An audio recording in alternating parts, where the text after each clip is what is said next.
Os fascinantes anos 20. O Carnaval.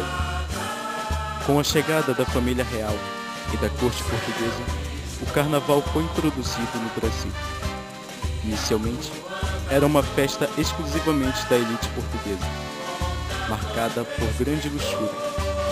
Porém, aos poucos, foi modificando-se, tomando proporções maiores, passando assim a ser uma festa popular.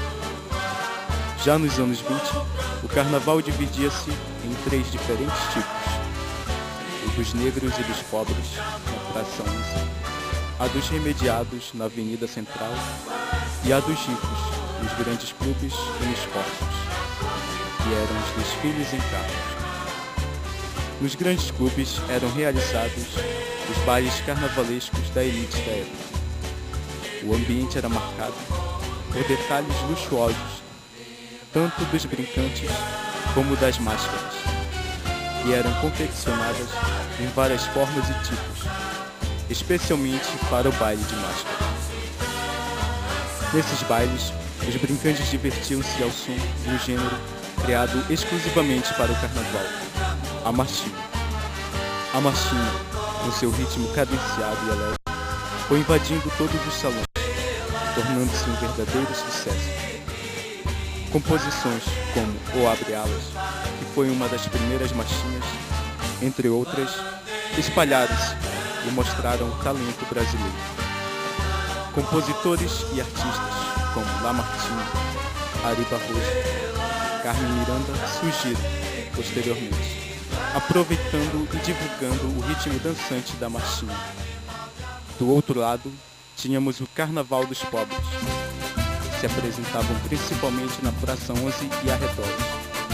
Nessa época, surgem os blocos de surdo, que saíam durante o dia. Esse nome se deve ao fato de que os integrantes iam direto do trabalho para o bloco, sem tomar banho. Os componentes usavam fantasias improvisadas feitas de lençóis. Muitos homens se vestiam de mulheres, dando origem assim mais tarde ao Bloco das Piranhas. O voto feminino também foi uma importante conquista nos anos 20 e modificou consideravelmente os aspectos políticos da época. O direito das mulheres ao voto foi discutido pela primeira vez no Congresso Nacional em 1890. 3 deputados influenciados pelas primeiras sufragistas propuseram entender o direito a médicas, portadoras de títulos científicos e professoras que não dependessem economicamente do pai ou do marido. A maioria dos congressistas considerava a ideia de conceder o direito de voto às mulheres anárquica, desastrada e fatal.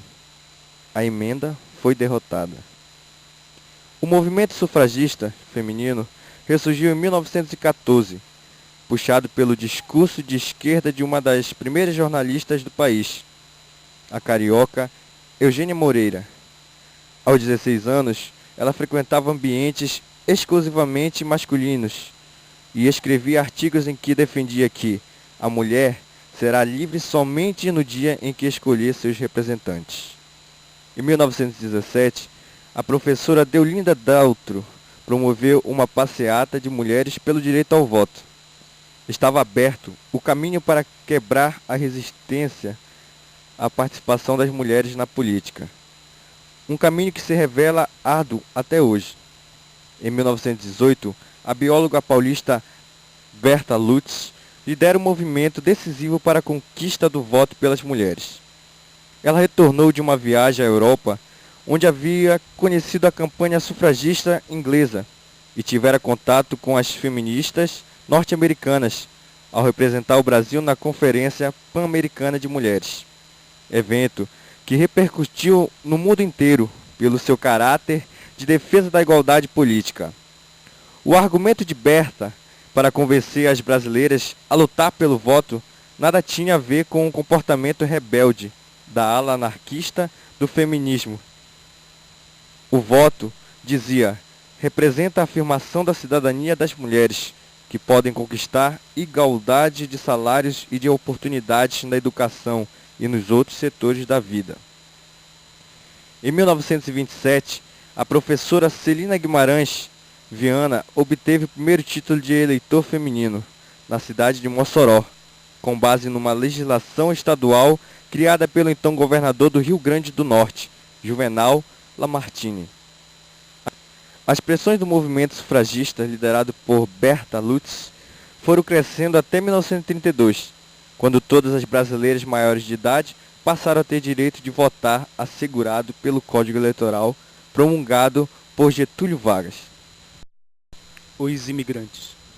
O Brasil recebeu, ao longo de sua história, várias pessoas provenientes de outros países, em busca de melhores condições de vida. Os imigrantes, dentre os quais destacam-se os italianos, japoneses, espanhóis, portugueses, entre outros, que contribuíram diretamente para o desenvolvimento brasileiro. Durante este período, a cultura brasileira enriqueceu-se, já que os costumes, as crenças, a língua, entre outros fatores, juntaram-se com a que existente, tornando a nossa cultura mais rica e diversificada.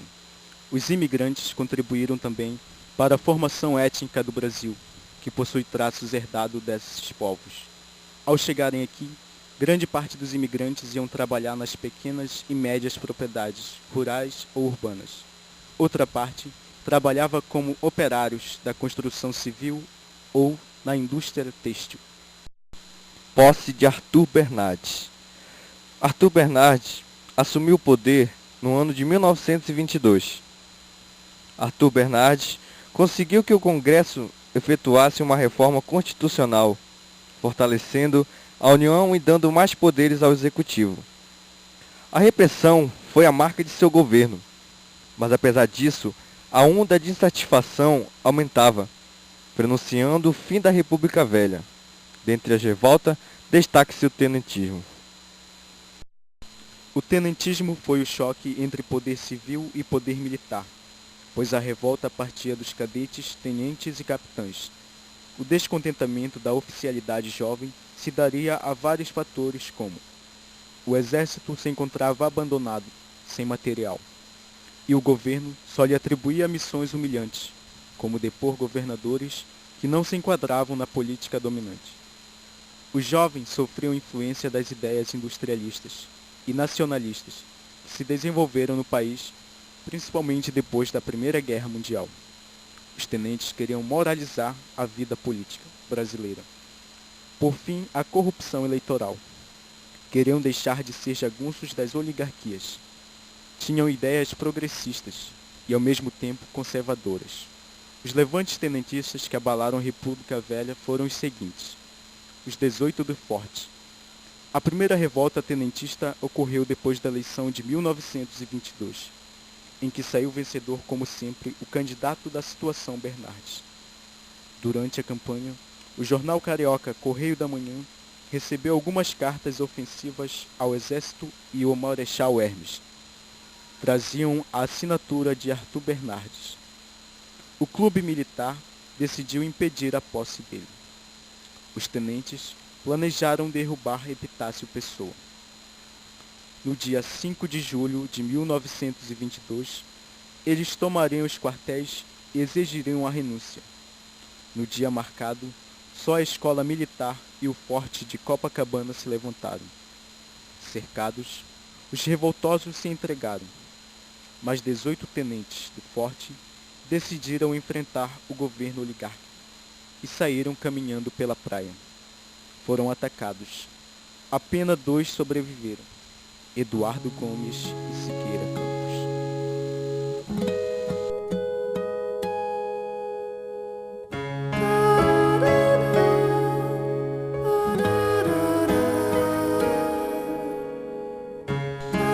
Só mais tarde foi descoberto que estas cartas ofensivas de Bernardes não passavam de uma falsificação.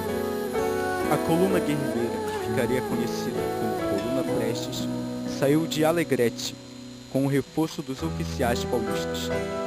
Formada por um núcleo fixo de 300 militares, os guerrilheiros não conseguiram vencer as tropas oficiais e se retiraram para a Bolívia.